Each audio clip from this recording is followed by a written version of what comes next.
I love talking this kind of stuff because, it happens so often where people are like at work or other places like, Gabe, I'm going to Disneyland. What should I do? And it's like, well, it depends on what you want to do. It isn't often just like an easy, like, you do A, B, and C, you're going to have a great day. You know, it's so much more than that. And this list definitely, is a good helping thing to a lot of people and something that we don't ever think of a lot of in one spot. Now, if anyone asks you that, you can just give them this piece of paper. I'm just going to copy it, put it in my wallet, and I'm just going to hand it to them like, here, I was read. going to say have them listen to this podcast. Oh, that too.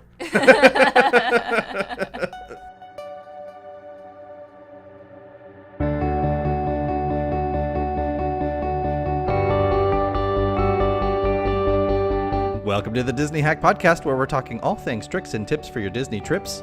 I'm joined today by the Theme Park Duo, talking about the most fun thing in the world, and that is traveling to and experiencing all the wonderful things that you can do at theme parks all around North America. And have you guys had a chance to travel outside of North America to any of the parks? Not yet. Not quite yet, unfortunately. I know that for us in particular, I know Disney Paris is almost now the number one thing on our list to go visit outside of North America. Speak for yourself. I'm going straight to Tato Park in Ireland. The potato-themed park, where you walk in and they give you a bag of crisps.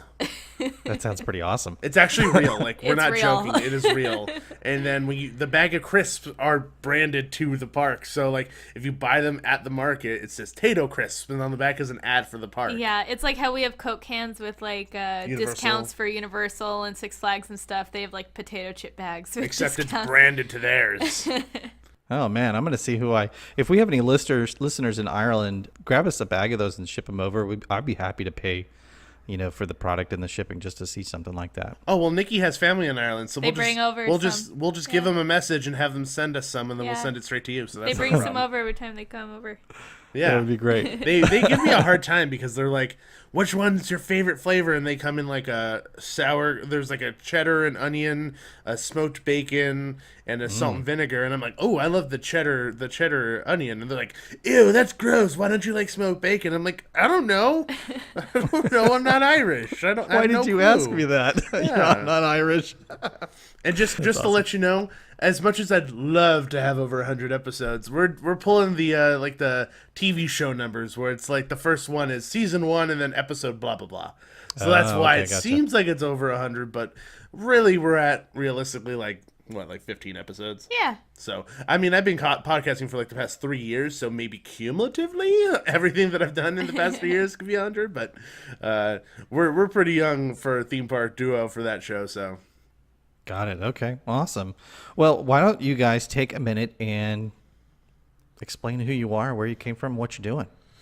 So, I mean, we're the Theme Park Duo. It's me and my wife, and we just really love theme parks a lot. I mean, our relationship, we've done an episode about this, but our relationship and kind of way we met and everything really started a lot with theme parks, Yeah, our first date was City Walk. First date was Our second day was Knott's Berry Farm. Yeah, so we kind of realized that we had a lot of common interests very early on with regards to that. So a lot of fun theme park trips were had very early on in our relationship, which is pretty great. And we've been married for a year and a half now, a little over a year and a half maybe. Our honeymoon was Walt Disney World. Which was wonderful. Yes. Ate at Victoria and Albert's chef's table. Nice. It was fantastic. It was seriously probably one of the most wonderful dinners I've ever had, and the most expensive dinner I'll ever have in my entire life. It was so worth it, though. It was awesome. I read that they were just voted the second best restaurant in the United States. Whoa. Really? No way. What was the first one? I don't know. Probably the most expensive restaurant in the United States. That definitely makes sense. Yeah. It's probably not Disney owned. Who cares? Yeah, right. And I started podcasting a few years back. I was on a separate show called the Park Fanatic Podcast, and that went for about 2 years, and I stopped doing that, and I was actually kind of sad because I really enjoy talking about theme parks and roller coasters, haunts, and all that stuff. And I came home one day, and Nikki's like, how about I join you? And to me, I was like, whoa, pump the brakes here. The person who's shy and doesn't even like going up to talk to people wants to be on a show? Because a lot of people don't know, Nikki's actually an introvert. Terribly shy. terribly shy. I just knew it would make you happy, and it's kind of fun. Well, I mean, now we get to enjoy it together and go to these events and press junkets, and experience rides, review shows together. And we actually, instead of us just having the discussion in our car, we're just in front of a microphone. Yeah, it's really not that different. You know, it really isn't. And most of the ridiculous stuff you hear in the show is usually things that I'd say anyhow. Maybe with other couple colorful words that I don't use in the show. Well, it's worth recording, so. Exactly. So that's kind of who we are and what we do, and we just really like theme parks a lot. We just love it. Yeah, that's us in a nutshell. Yeah. That's awesome. Well, I first became aware of you about 6 months ago when our good friend Rich Stork was talking about what a benefit you have been to helping him with his podcast and understanding the complex world of recording audio and broadcasting it out on iTunes and all those other places. And so I, of course, checked you guys out because he couldn't say enough nice things about you. And when you went to the D23 conference, I was, of course, watching the live stream that you guys were putting out. I believe it was on Periscope. And I really appreciate you guys doing that because that gave Rich and I an opportunity to kind of be there and be, I don't know, you were pretty close, like, I don't know, what, 5 rows back or something? And yeah, we were really freaking close. Close enough to feel the wind of the green balloons. Yeah, that was for the Parks and Resorts panel, so we had a good view for all the announcements. Pretty much. Yeah, it was excellent. And Rich and I we were, I think, using Facebook Messenger to chat back and forth while you guys were there broadcasting the thing. And so, of course, naturally, I had to check out everything else you were doing after that because I just fell in love with the fact that you were there putting it out and doing the hard part for us because we couldn't be there. So I've enjoyed listening to your podcast. I encourage everybody that I meet that, you know, is really into theme parks, especially if, you know, just all of the different options that are out there, the Six Flags, the SeaWorlds, the Cedar Points, whatever they are. I tell them to go and check you guys out because you guys you've got your finger on the pulse, everything going on there. Oh, thank you. Thank you very much. It's very kind of you. And, you know, we love doing the Periscope thing because, you know, not a lot of people get to make it out to theme parks as much as we do.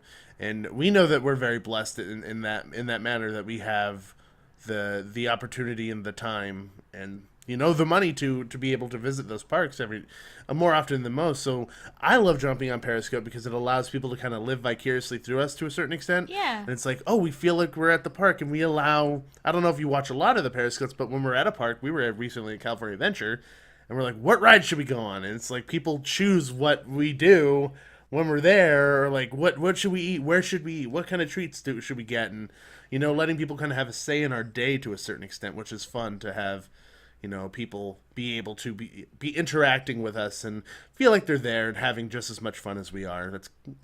I just love that aspect to Periscope. Yeah. You meet a lot of nice people. Of course, you meet the trolls and you just block them real fast. But I mean, you know, you meet so many nice people on there and so many different people. And I was shocked how many people tuned into that D23 thing. I was just like, oh my God, there's so many people. That's the most people we've ever had watching our Periscope at one time. There's people watching our podcast. I didn't know people watch our podcast. I corrected myself mid-word. Mid-word. Well, you know, I think when people find out, you know, they knew that the D23 folks that organized it were not doing a very good job live streaming, and the Star Wars folks had just done such a phenomenal job of streaming the Star Wars conference. And so, you know, we're all sitting around going, well, we can't live without it. You know, once you have it, it's like, I gotta have it. And so when we found out you guys were live streaming, we just started sharing it, all of us. I probably shared it 15 different places, letting people know, hey, if you want to know what's going on with Parks and Resorts panel, here's the link. And, you know, just, I think I wasn't the only one. Obviously, I think a bunch of other people were diving in on it. So it's great that you guys were doing that. I hope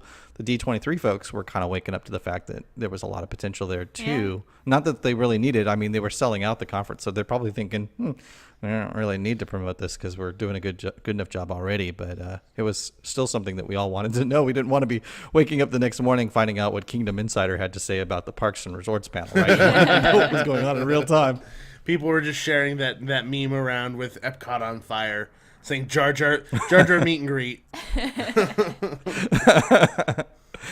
Well, let's get into our topic for today about how the Theme Park Duo does a hack attack on Disneyland. One of the things I love most about doing the show is the opportunity to sit with folks who are what I consider super hack masters when it comes to going to theme parks. And I mean, you guys are the Theme Park Duo, right? You guys, and this is like your love, your passion. So you've definitely got a lot of ideas for things that you can do when going. And we had talked before recording about the fact that when, you guys have gone several times, I've been to Disneyland hundreds of times. When somebody's going for the first time, and I actually had a friend this year over the summer, his family was going to Australia and they had a layover in Los Angeles, and he wanted to take his 2 kids to Disneyland for a single day. And so he had one day, and I'm like, well, I don't want to overwhelm you. So I kind of helped him plan his day, but I helped him kind of really focus on just the things that you need to do, not everything, right? Because everything can really overwhelm you in a single day. Mm-hmm. And they came back saying they had a wonderful time and saw everything. They even saw more things than I was even able to put on his plan because it was so well laid out. And so what I want to know is from you guys, what you would do for somebody in a situation like that, or what you recommend to people day in and day out when they ask you about what's going on at Disneyland and how to have the best day of their life. With our double hack attack, because there's 2 of us. That's right. I was holding on to that for a while. Well, I actually found it difficult to make the list because it's stuff that we go so often that it's stuff that we just do like second nature. So we really don't even think about half of it anymore. So it actually took us a while to write the list. Yeah, because like you said, it's all second nature. So since we do it so often, we're like, wait, is this really something that people can do and stuff, or is this just something that we're weird and we just do? Or yeah, is this even something people would want to do? Or so I mean, with regards to like giving people hints and tips of a single day at Disneyland. The first real thing that we can tell them is if you're going for one day, do your research. Make sure you know what time the park is opening. What rides are going to be open or down for refurbishment. If your kids can't ride or what type of rides they are, because what if you get to the front of Space Mountain for some godly reason, you're like, it's a roller coaster? And you're just not paying attention. Know ahead of time what the limitations are on these attractions and kind of what offerings they have so that you're up to date. Yeah. Because that's a big thing, not knowing what's going on. So many times we've been at Disneyland and just overhearing conversations of people in line saying it's like the joke that everyone hears. It's like, I didn't know the 3:00 parade was at 3:00.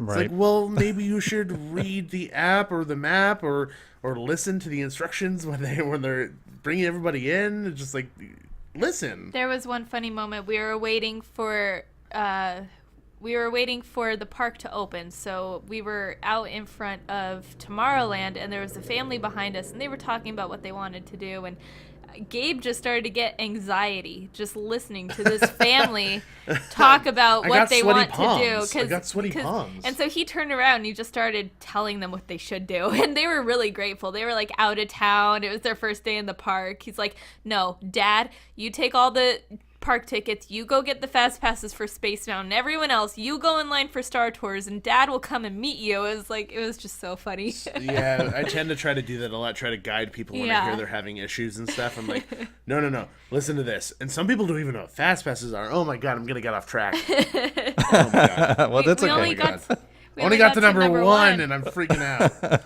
Well, you number one is, plan, right? Do you guys have any specifics on like what you tell people how to plan, where to plan, what resources?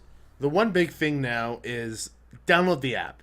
The app has so many things. It's just like Walt Disney World's, where it has the wait times, characters, dining experiences, where the character meet and greets are going to be, fast pass times, wait times, everything. So, that's a really helpful piece of information to have, so you don't have to be relying on this crumpled piece of paper that you're carrying in your pocket all day. Yeah, something that's not even on our list is bring a backup battery pack with you. For your phone. Like, bring a charger. We do that all the time, because if you're going to be using your app and your phone and trying to figure your way through Disneyland on your mobile device, your phone's going to die very quickly. So bringing an extra battery pack really helps. Now, Walt Disney World has the fuel rods. Do they have anything like that at Disneyland? Yeah, they do have a few of those, but they're not everywhere. They're in very few select places. I haven't seen quite a bit of them. Yeah, not that many. Yeah. And the outlets are very hard to find. We know where they are, but... Yeah, we know where they are. Sometimes you get a little like, oh, don't use that by like employees, but you're like, oh, I'm going to use it. I need it. There's a value add you can have in the future. You can create a map of all the plugs and then sell Oh my it. God, that is That's a great such a good idea. idea. Disney hack. Yeah, right there you go. Well, our second bit of advice is probably the one that we are both most like adamantly like pushing. So adamant about this. It's get there before opening, and that doesn't mean like pull up to the parking garage at 7:30. It's like have time to be at the front gate by like 7:30. If the park is opening at 8, be at the gate at least 30 minutes ahead of time, so that when those gates do open, because they open before 8 o'clock usually, they open about like 10 to 5 minutes before the gate. The park is technically supposed to open to let people in and reduce the crowds, and then people wait at the parts of the park that they want to go to in the hub and on Main Street. In the hub and the Main Street and things like that. And the first few hours of Disneyland being open is probably some of the best Disney time you're ever gonna get. There's nobody there. People are showing up late around like 11 or 12. 11 or 12. You'll be able to hit all your major attractions within a 3-hour time span in the morning than you would all day like if you were to get there later. I can't suggest it enough. Like we do this all the time, and our friends look at us like, you're nuts, and we're like, well, we do everything, so who cares if we're nuts? Right. We think they're nuts for not going right at park opening, right? Exactly. Yeah. And this is the park that originated the rope drop concept. Yeah. I mean, I can remember being a kid with my belly up against that rope, eagerly anticipating it to come down so I could run as fast as I could to Space Mountain. Exactly. So our next one on the list is to make sure to study the fast passes that you have. So recently, with the inclusion of Max Pass, everything's really digital now. So you don't really have to go to every single attraction to look at the fast passes. Now you have it all at the palm of your hand, which is really easy. And what's nice is that since that edition of Max Pass, they've kind of changed the fast pass situation a little bit. And some rides have a fast pass wait of like 5 to 10 minutes, which is ridiculous. Like it could be 2 o'clock and the wait for Thunder Mountain's 20 minutes, but the next fast pass time slot is 5 minutes away. So why not get the fast pass, wait 5 minutes, and go to the front of the line of a 20-minute line? So you save a little bit of time there. So make sure you're aware of those little differences in the fast passes when you're looking at the app. Obviously the major attractions like Space Mountain, Indiana Jones, and Splash Mountain, all that have stayed pretty much the same. But the smaller attractions, not to say that they're all small, but like Thunder Mountain or Haunted Mansion and things like that, their fast pass times have changed just by a little bit. Yeah, they're like 15-minute windows. Yeah. Have you guys taken advantage of the Max Pass much? Do you recommend it? We haven't used it yet. We haven't used it yet, particularly because my pass actually comes with the picture package that Max Pass comes with. So when you pay for Max Pass, right now it's an introductory price of $10. And with that, you get to do your fast passes all on your phone, as well as all digital downloads of every single picture taken of you, which is a great price. I guarantee that price will go up. So if you're visiting, take advantage of that.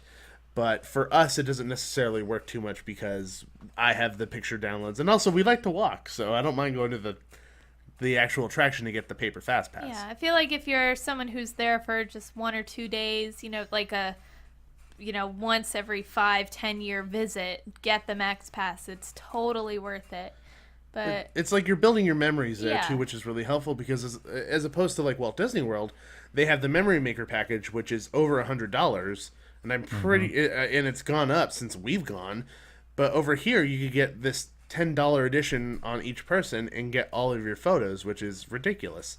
So if you're with a family of 3 people, that's $30.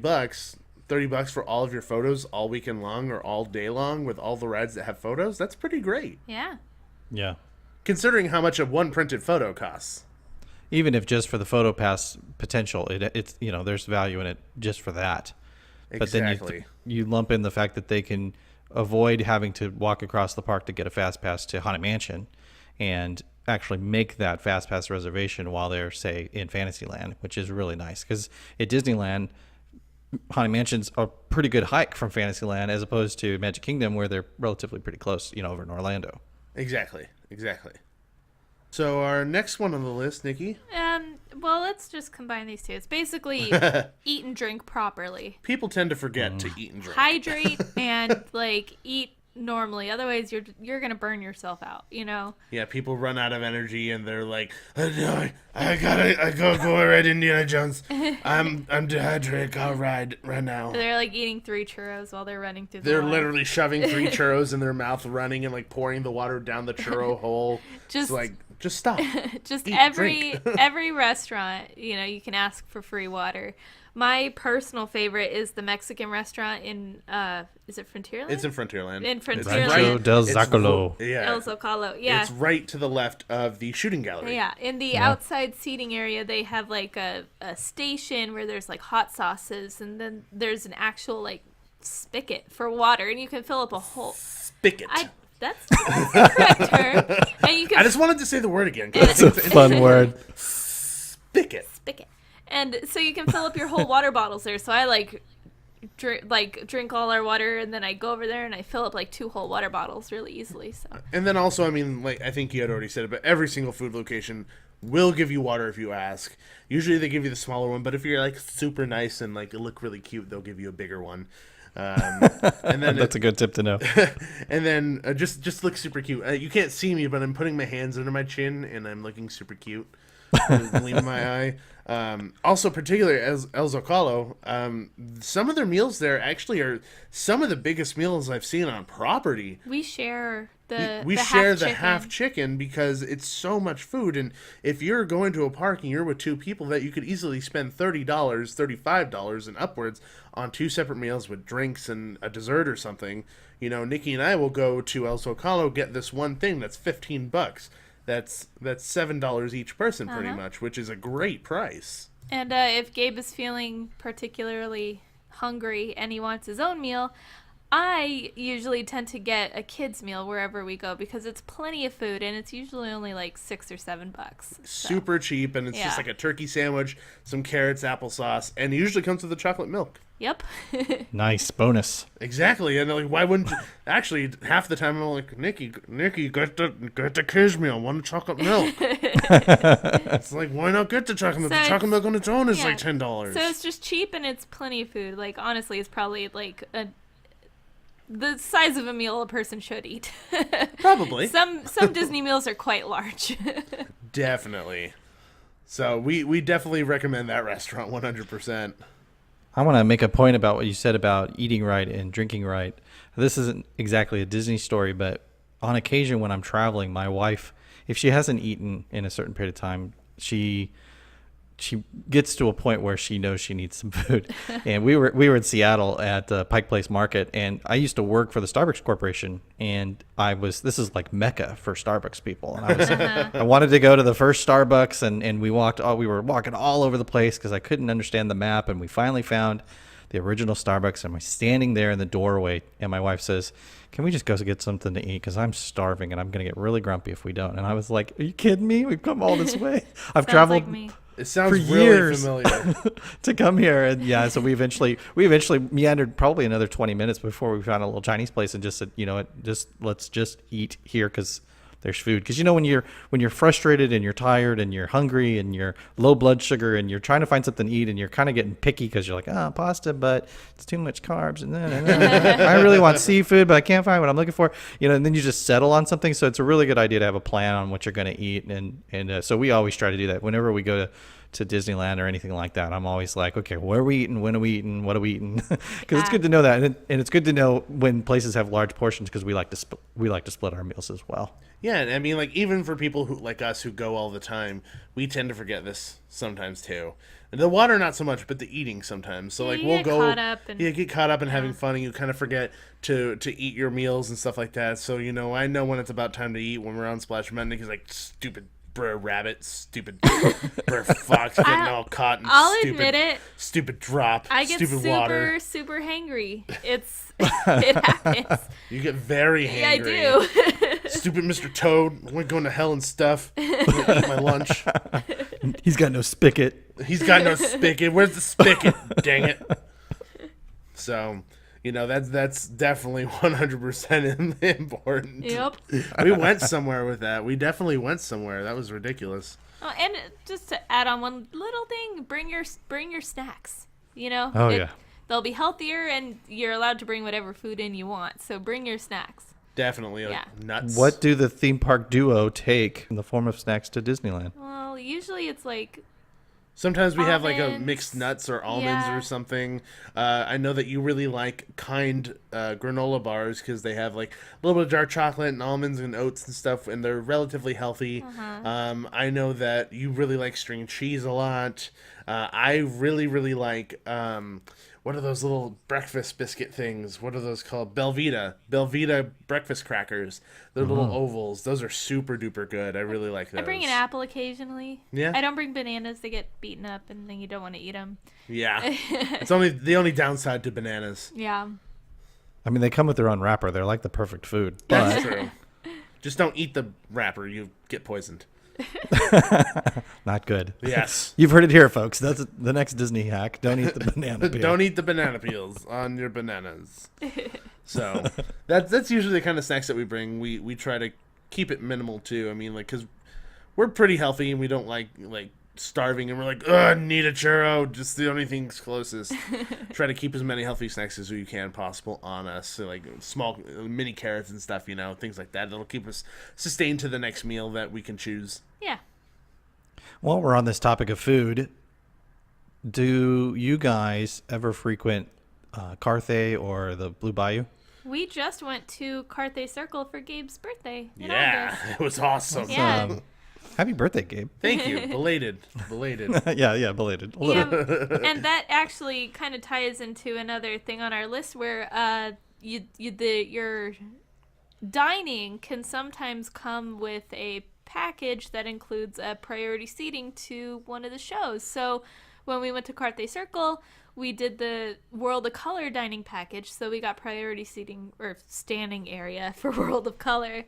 So it's the best viewing area Best you view could possibly possible. have for the show, which is nice. Yeah. And then Blue Bayou also has something very similar for Fantasmic. So that's pretty cool. I've been to Blue Bayou so many times in my life that it's somewhere that I'm like, oh, well, I'll go there when I go with somebody who has never been to Disneyland and it's interesting. Carthay Circle is something we frequent a lot more often because half the time we're like, it'd be nice to go get a drink right now, and then it's air conditioned, it's gorgeous, they have really good appetizers, so it's definitely a place that we find ourselves visiting a lot more often than Blue Bayou for sure. And moving on to the next thing, a lot of people when they think of like Disneyland, they're like, oh, well, I don't really like, the motion simulator rides. They make me feel kind of gross, or I don't know about roller coasters and things like that. And, a lot of people tend to feel deterred from going to Disneyland because they feel that way. And I try to explain to them, like, no.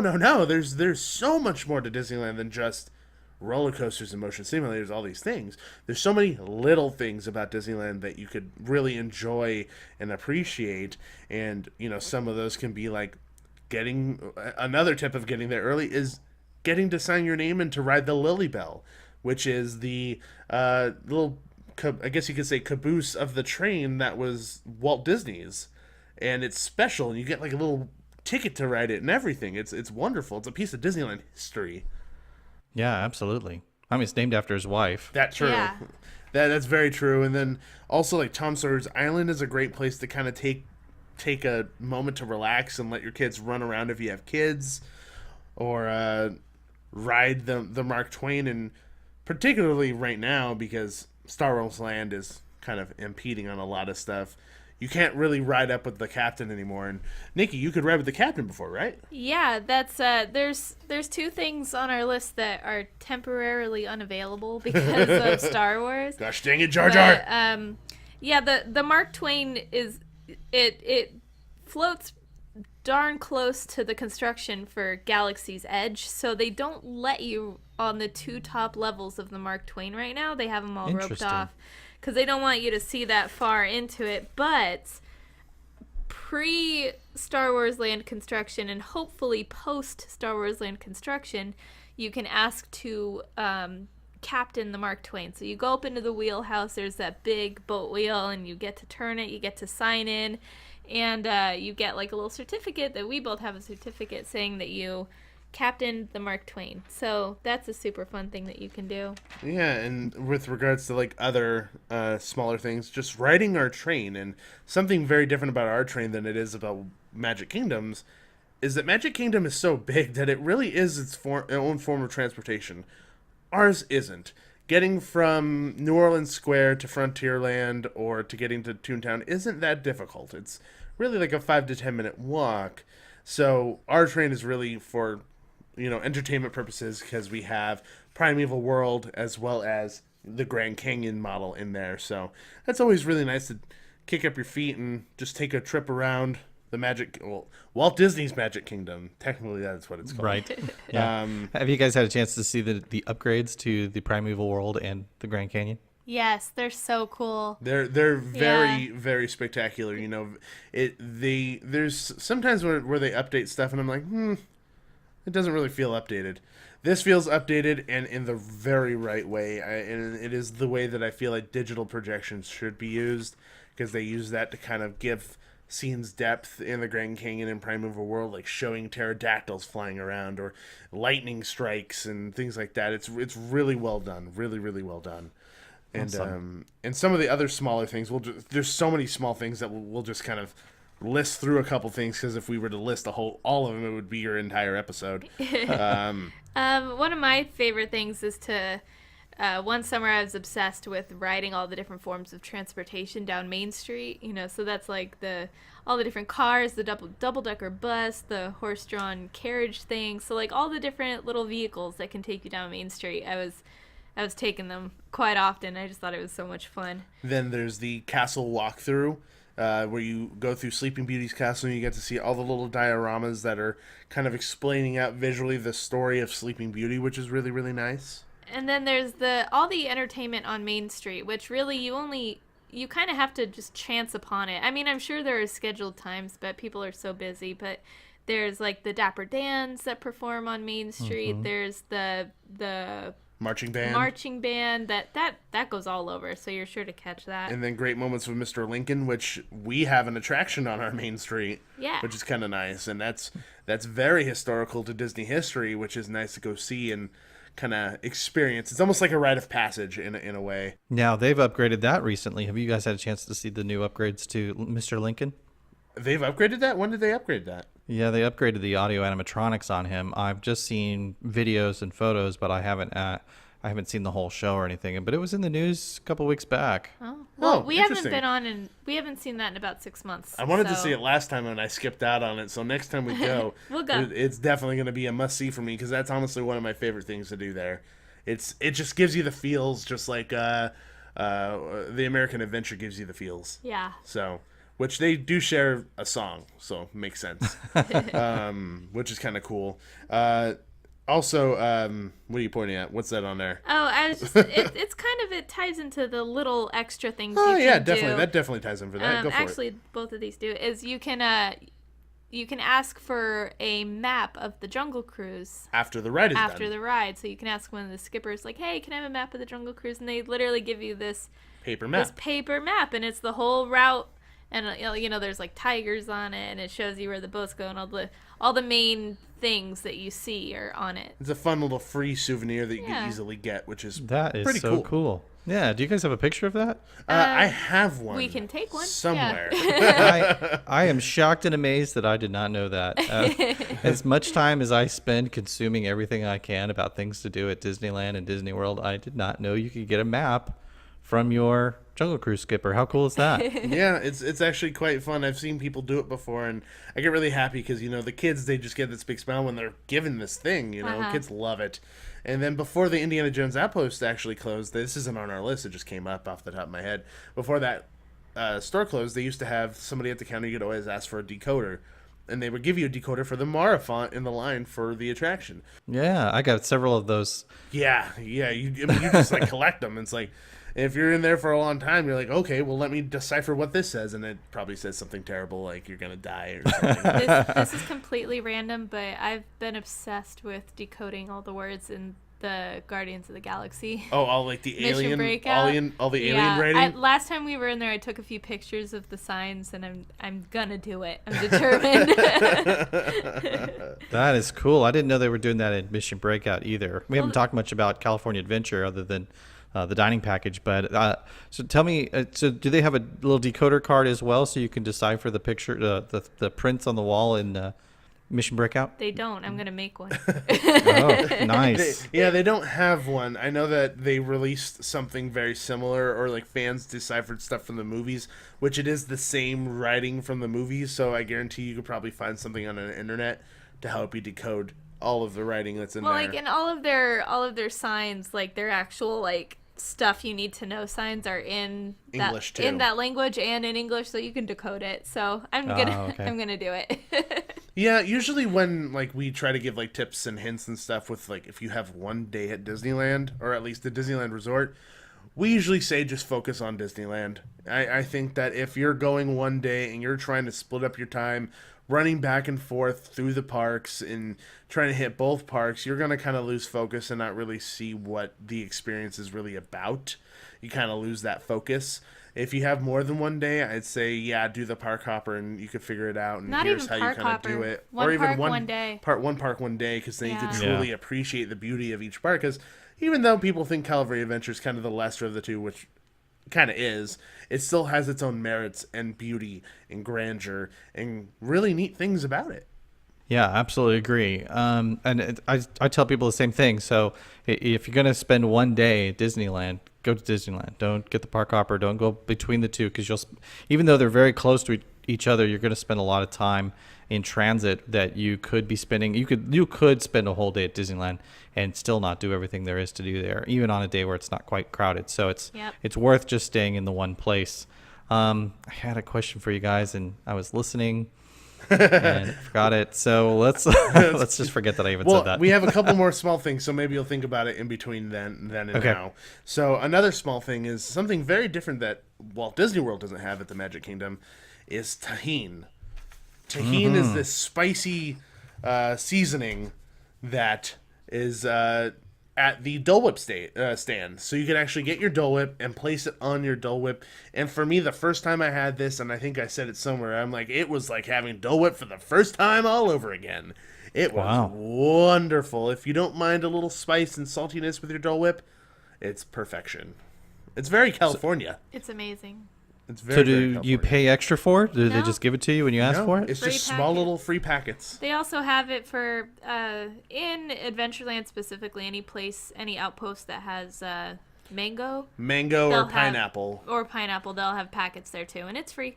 And they actually sell, in the parks, they actually sell like a little plastic container full of sliced mango, and it has a lime and tahine in it already, because you're supposed to squeeze the lime on top and pour the tahine on top of that. So it's its own style of seasoning for fruit, which is nice. Awesome. Yeah. And a few other things just to kind of wrap it up really quickly is our monorail is not used for transportation, really. It's really for entertainment. So jump on the monorail, take a trip around, be shocked that your Tomorrowland's right next to Harbor Boulevard, literally probably less than 50 yards away. Check out that and just kind of experience that trip around, which is really, really nice. It gives you some cool information. Oh, and you can ride in the nose of that. That's fun. Yeah, so you could ride with the driver still now, as opposed to Walt Disney World, where you can't do that anymore. Yeah. So you just got to make sure that you're up there first and ask about it, because then they'll let you. But you're only allowed, I think, 4 people. 4 or 5. 4 or 5. I think it's 3 or 4, actually. It's like they lowered the number, I remember recently. Yeah. Because we were like, oh, that family's going, we could go with them. And like, no, only one could. Yeah. And I looked at you longingly, hoping that you said I could go alone by myself, but you... Why would I do that? That didn't happen. It's fine. And then a couple other things are hidden targets in Astro Blasters. There's a couple targets that are in the darkness area, and you can only see it because the light kind of goes over it once. You can shoot those for extra points, which is nice. And then the goat trick on Thunder Mountain, where you're going down after the second lift. There's a goat on your right hand side, and everyone looks at the goat because it feels like you're getting pushed into your seat a lot more than you normally would be. So, and one last one. I just keep seeing them all over the place. Oh, 2 last ones. We wrote a lot. Jedi Training Academy, even if your kid's not in it, grab some food, figure out the time for that show, and just plop right down where you're eating your lunch. You'll be able to watch the show while you're there, and it's honestly really cool. It's really fun. It's really fun. Why not want to watch Darth Maul battle some 5-year-old? Is it still Kylo Especially Ren? if somebody's daughter decides to join the dark side. Yeah. Exactly, which is fantastic. Kids get so into it. It's so funny. Like, they think they're really Jedis. It's pretty funny. Yeah. And then lastly, under Sleeping Beauty Castle, there's actually the small little gold circle. And a lot of people don't quite know what it is, or they don't even know it's there, and they step right over it, which actually it's kind of cool that is the geographical center of Disneyland. So if you're a huge Disney nerd, go to that circle, take a picture, and post it on social media and be like, I'm at the geographical center of Disneyland. How cool is this? I'm in the dead center of Disneyland, not of the whole... Will it really still be the geographical center now that they added Star Wars? Oh, that's yeah, a I good think point. it's the geographical center of the property. And that included the parking lot, because the back lot extends back all the way up to Ball Road. So I think it is. I don't know if it's the geographical center of Disneyland or if it's the geographical center of the property. And you may be right, Gabe. It might be just a whole lot of nothing. Yeah, at this point. At this point, yeah, definitely. We know how those Disney stories tend to spread. Yeah. For sure. Things change for sure. Okay, next on our list is actually pretty helpful and something that Gabe and I just found out recently. The store in Frontierland, kind of across from the pin trading store, or the pin store. I think it's not Westward Ho. I Oh wait, don't- no, Westward Ho. What am I talking about? I That was the don't know. McDonald's fry cart. Oh my gosh. Jeez, I had a brain fart. Oh, I miss those fries. Yeah. No, it's the first store on your left when you enter Frontierland. And they will actually hold your big purchases there, or any purchases, really. So if you buy something at any place in the park and you go there and you ask them to hold it till the end of the day, they will, so you don't have to lug it around everywhere with you. I believe that is the Pioneer Mercantile. Yes. You are correct. Yes, that's it. Yes. I used to vacuum that store when I worked at Disneyland. Overnight. Well, there you go. And then I guess we kind of lost track of numbers, but this is fine. We'll just mention them. Number 52. Number 967 of the hacks. Another one is if you really don't care about like fireworks or any of those shows or Fantasmic, go ride the rides. Nobody's gonna be on them. Everyone's there staring into the sky. Depending on how crowded the park is, though, this hack doesn't really work because a lot of people try to do that now. True, a lot of people use Yeah. that hack. Right. But still, if you can time it right, watching the fireworks when you're dropping on Splash Mountain or spinning Oh, around yeah. on Big Thunder is kind of a magical experience.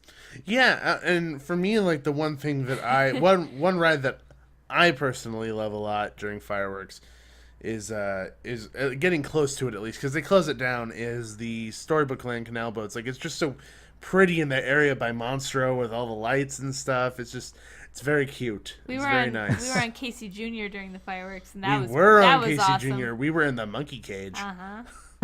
Well, that just seems to make sense for some reason. We are two monkeys for sure. So leaving the park a little, I know that's kind of veering Blasphemous, off. Nikki! I Leave know, the park. What are but, you talking about? Like, just leaving the park a little. Paradise Pier Hotel. If say it's a day you don't have tickets to Disneyland, or the night you did go into Disneyland, the fireworks were canceled. If you go to the pool deck of the Paradise Pier Hotel, it is a fantastic view of the fireworks, and they stream in the audio.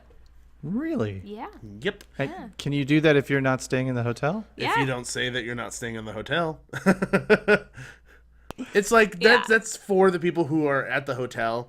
But if you walk up, they're not going to ask you if you're in the If you hotel. go to the fourth floor and walk Sure. out on the pool, no one's gonna care. It's the Paradise Pier. Who's checking IDs? Yeah. I mean, Exactly, let's be honest. exactly. It's not the Disneyland Hotel. I mean, Yeah. Exactly. It was a great view, though. It was really fun watching it from there. And to stick in, I guess, just to mention it, I have one more. The other one that I was mentioning that was something that I guess you're technically not supposed to do. It's kind of cheating the system.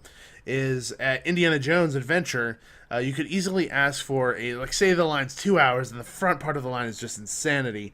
and you're with somebody. You could ask for a single rider, both of you, go through the exit, get in the single rider line, which is usually just the what's it called? The handicap line. Sometimes there's nobody there. Tell them, hey, I'm single rider. They'll plop you in like a portion of the line, send you through, and you're supposed to go right before the stairs, show it to the lady, and go over the elevator and come down. But they put you in the regular line in hopes that you're not going to give away that ticket. Ooh, yeah, we're definitely getting into an ethical gray area here. Yeah, I like it. So you take that ticket, put it in your pocket, and act like you're part of that line again. Because there's an in-between where you leave the instruction room, turn that corner to go up to the elevator where there's nobody. So they don't know that you're a single rider if you don't show them the ticket. So you've basically cut in front of a good half of that line if it's a really long line. Now, if it's a short line, it doesn't matter to do that. Which usually now it's a pretty short line. On busy days, it could get pretty intense. Yeah. But I was going to say, when was the last time you guys actually stood in a long line? Like far enough back where you could see the hieroglyphics at Indiana Jones? Guardians we do all the time. But any other ride, we don't do that anymore. And Indiana Jones is like... Maybe 40 minutes is the longest I've seen it, but I don't even think we've waited when it's... We kind of avoid the days that are the longest. Or at least the most crowded, to a certain extent. You know, sometimes you can avoid it if you want to go. But, I mean, usually we don't wait in the lines that are that long, or we'll fast pass something, so we don't even have time to stop and read something. Or I'm just too busy shaking the pole. But... Does it still work? Yes, it does. It worked last time we were there. Awesome. Well, the noise worked. Did it fall, though? Yeah, it fell. It did? Yeah, it It falled. falled. Well, It falled. This is a Disney hack. Why don't you guys share that Spigot. one just really quick so folks know? Yeah. Okay, so in the Indiana Jones Adventure queue line, you know, there's a lot of interactive things.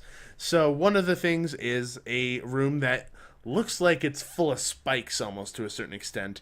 And on the sides, there's spikes going through skeletons and skulls and stuff. So it looks like the bad things have happened before. And it looked like a chamber that was pushed open and kept open with a log. And inside, there's a gigantic pole. Bamboo. That's a pole of bamboo that looks a little wobbly there. You go up, and if you shake it as hard as you can, sometimes an effect will go off where it sounds like the roof is collapsing in, and you'll see the roof. It's an illusion to make it look like it's coming down. The roof is actually going up, and the spikes look like they're coming down onto you, which is kind of cool. Yeah. So they have that, and then there's another thing in there where you go by this well, and it sounds like there's an archaeologist digging in there, and you pull the rope, and he's like, hey, why are you pulling on the rope up there? Don't do that. And then if you're lucky, you'll get the one where he goes, no, ah! And he just falls, which is really funny and rather sad that you completely ruined somebody's archaeological dig. So all for entertainment. That's always really fun. Yeah.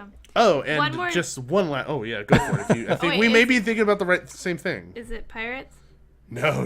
No, you go then. There's also fun fact. I know a lot of people talk about hidden Mickeys. Have you ever heard of a hidden Eeyore before? No. In the Indiana Jones line in its queue, there's a portion of it where you're watching the safety video. Sala pretty much tells you about the attraction. He says, put on your seatbelts and stuff like that. If you're at the very front of that line and you ask the attendant, hey, can you shine your flashlight in the back? At the very back of that room, kind of on the supports, is an Eeyore parking lot sign, because that ride is built on portion of the Eeyore parking lot. So you could easily have them shine it, and you could see the little Eeyore parking sign up there. That's so much fun. That's great.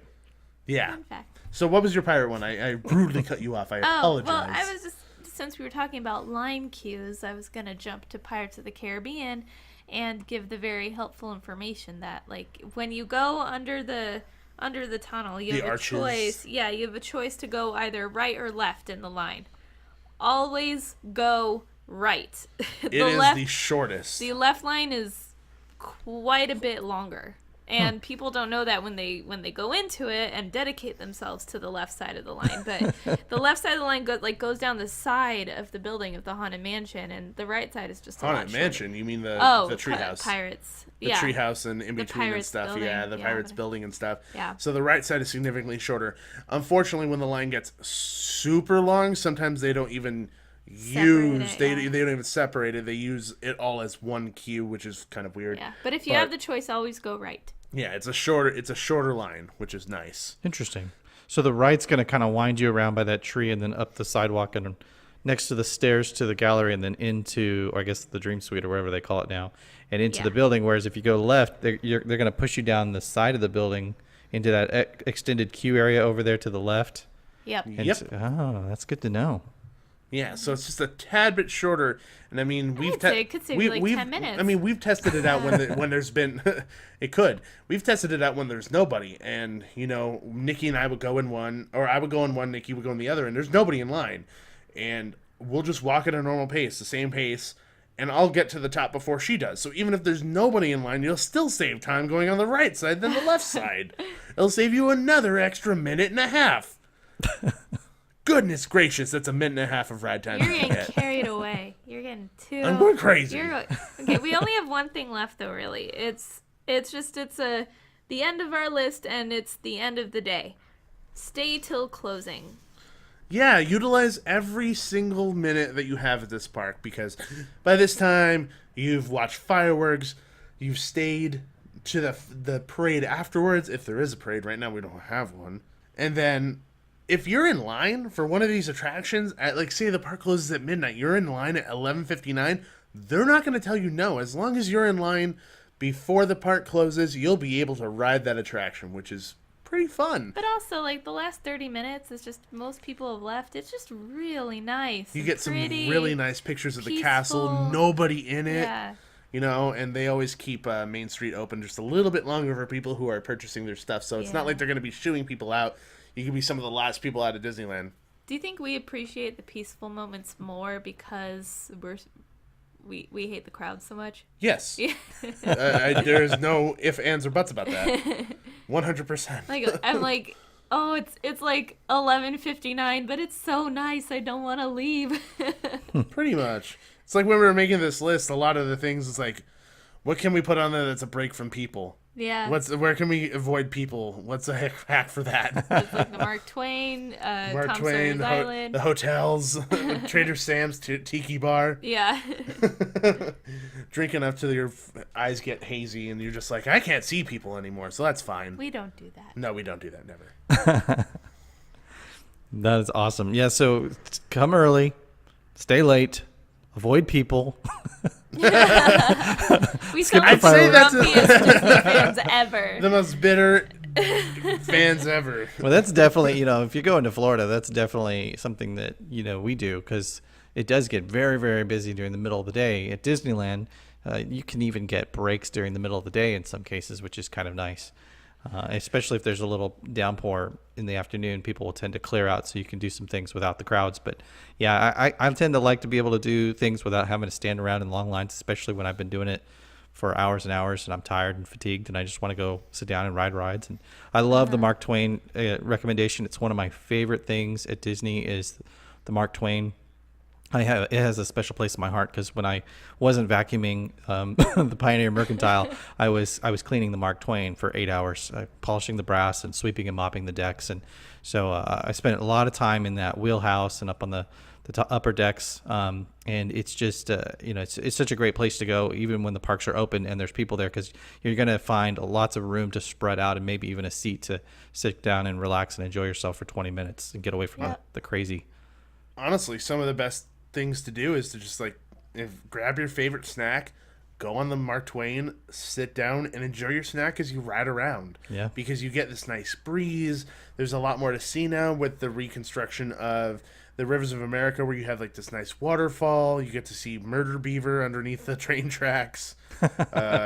All this really nice stuff. And just, could you ask for a better view or a place to be when you're enjoying your snack? I mean, it's better than sitting on a bench in Frontierland. Yep. For sure.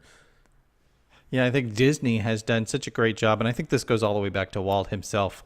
You go to another theme park. Now, you guys are theme park nuts, and most theme parks are focused on the thrill ride or the virtual reality ride, right? The simulators or the roller coasters. And that's really where they're putting a lot of their energy. And I think Disney's putting some energy there as well. But one of the things that Walt did to Disneyland was to create these rides that didn't really ever go anywhere and didn't really do much. I mean, you have the train, right? You guys talked about that's a piece of entertainment. you're gonna see the dioramas. You're gonna go through the Splash Mountain building and see the final scene. But it's also kind of a nice thing to do. And in Walt's eyes, it was take the train around and kind of get the lay of the land before you start walking through the park. The boat was take the boat around and get a lay of the island and the rest of the park and see some things on the backside that we built for you that you can only see by taking the boat. And sadly enough, the People Mover was designed to do that very thing for Tomorrowland. We'd love to see them bring it back. Disney, if you're listening, don't stop us from going to the top of the Paradise Pier Hotel, and please bring back the People Mover so that we can have this kinetic once again that allows us to get the lay of the land of Tomorrowland. And we just love having stuff like that, and Walt was so good at that. And I just don't see other theme parks doing things like that. It'd be nice to. They just don't do it, I think, as well, because you do see some of those things at some parks, but just not quite to the same degree that you see them at Disney.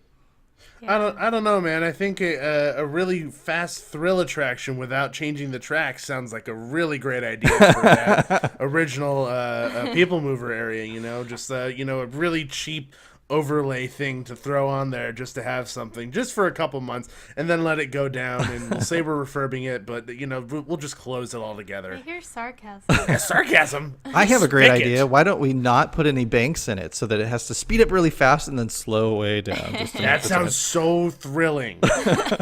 We can get And Mario then Andretti. somewhere in there, just gotta put a spigot. I don't know why. Just need a spigot in there for some reason. No, but I completely agree, and I think you're 100% right. There's all these little different aspects to Disneyland that Walt really incorporated, and I like that. And one other thing we didn't even mention, particularly because I'm not too big of a fan because I don't like working out when I go to Disneyland, but you got the canoes. You can go on the canoes and go around, which gives you a completely different view. I've been begging to go on the canoe since I met this man. I go to the gym for a reason. I don't need to do an upper body workout when I go to Disneyland. Fun fact, the canoes have motors. That's not true. I don't know that. I don't know that. To row. That is a Disney hack, not fact. You can see the bubbles coming out of the back of the canoe. That's the canoe passing gas. I don't know that that's true. There's a Disney I don't hack. know that that's There's true. motors on the canoes. I don't know that's true. I'm pretty sure there's not, but never know. Are. Little You can Disney see magic. them. Telling you, it's bubbles. Bubbles from something that's not motors. How come for the first 3 minutes, while the instructor is giving directions on rowing the canoe, and no one is actually rowing the canoe, you are moving out of the dock? The water still has a current to a certain extent because there are pumps and water and things like that going underneath while they're still kind of circulating the water underneath. Do you really not believe there's a motor? No, I really don't. And I know that there is a certain type of current that goes with that. There's a motor. We're going to look this up. This is usually what happens on our show. We usually don't always agree, and it makes for really entertaining squabbles. Next time you're there, you need to go on Periscope and interview all of the canoe cast members. I'm just going to put on my scuba gear and go underneath and just prove Nikki wrong. Have fun in that water. My Disney scuba gear that has Mickey ears on it. You're going to come out like a mutant. With all the duck poo in there and stuff? Yeah, gross. Three-eyed Gabe. Three-eyed Gabe. Yeah, more thrill-seeking with 3 eyes. Man, 3D rides will not be the same. No, but you'd be excellent at Astro Blasters. That's true. That would be very good. Very good, yes. And We've you'll have to gone worship off the topic. club. You thought about what? we have definitely gone off topic. That's all right. Way off topic. Well, I still have more stuff I want to talk about, but you know what? Why don't we push this off to a part 2 someday down the road? That works for us. Yeah. We love that. I think that's great. We had a blast here, Yeah. so we'll definitely come back for part 2. Part 2, Spigot's Revenge. Why don't you guys take a minute, tell some folks how they can find out about the Theme Park Duo podcast. Well, you can definitely find us at our website, themeparkduo.com. You can find us on iTunes. Just type in Theme Park Duo or Theme Park. We pop up either way in iTunes. You can find our podcast there. And you can find us all over social media, which includes Twitter, Facebook, Instagram, and Periscope, just by typing in Theme Park Duo. And that's pretty much it. And if you guys so are inclined, you could give us a 5-star review for our show. And make sure you give Joey a 5-star written review as well. Because Disney hacks, man, come on. You're getting all this good information going off and using it and not doing anything back. Give them a 5-star review. I hope we didn't overwhelm people with our list. Yeah, if they've made it this far into the episode, we deserve a 5-star review on both shows. And their heads probably exploded like scanners or something. Like they're like, too much Disney. Boom. Yeah. So I'm just hoping that like people take some of these tips and, you know, use them to a certain extent to help further their days at Disney and make it the most magical thing that they possibly can, because that's really what it's about. It's not, going to Disney isn't about like getting on every single ride and meeting every single character and doing all this stuff. Disney is about just having fun, taking your time, and soaking up that environment, and making the memory with your kids or your wife or whatever it may be, your family, making those memories. That's what it's about. So hopefully some of these will help you make those memories. That's all that really matters.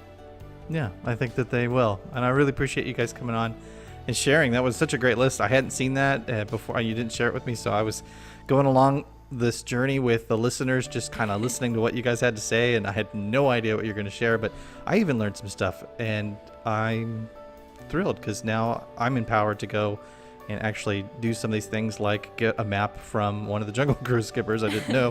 Please take a picture of that. I would love to see that, and next time I go, I'm going to have to get my very own, because I've got my skipper's license, and I've got my decoder from Indiana Jones. So I have all those things, but I'm always wanting more. Us Disney nuts, we've got to do that. Yep. That's true. I wanted to keep you at the edge of your seat there. That's the reason why I didn't share it with you. Also because we probably thought of it like right before. I was going to say, but it's my show, but that's okay. I don't mind. I do it to people all the time, so it's all right. Gotta have surprises. It's been great having you guys. I really appreciate it. So I'm going to go ahead and let you go, but everybody that's listening, please check out Gabriel and Nikki's podcast, The Theme Park Duo. And while you're at it, follow them on social media, subscribe so you can get a taste of what they're going to be doing in the future. I know they're going to be going out to Florida, so you can listen into their trip to Universal and other things that they're going to be doing, like going to the Potato Theme Park in Ireland and everything else. So. Woo, Potato Park, shout out. So with that, I'm just going to say goodnight. Thanks a lot for listening, and remember to always keep an eye out for spigots.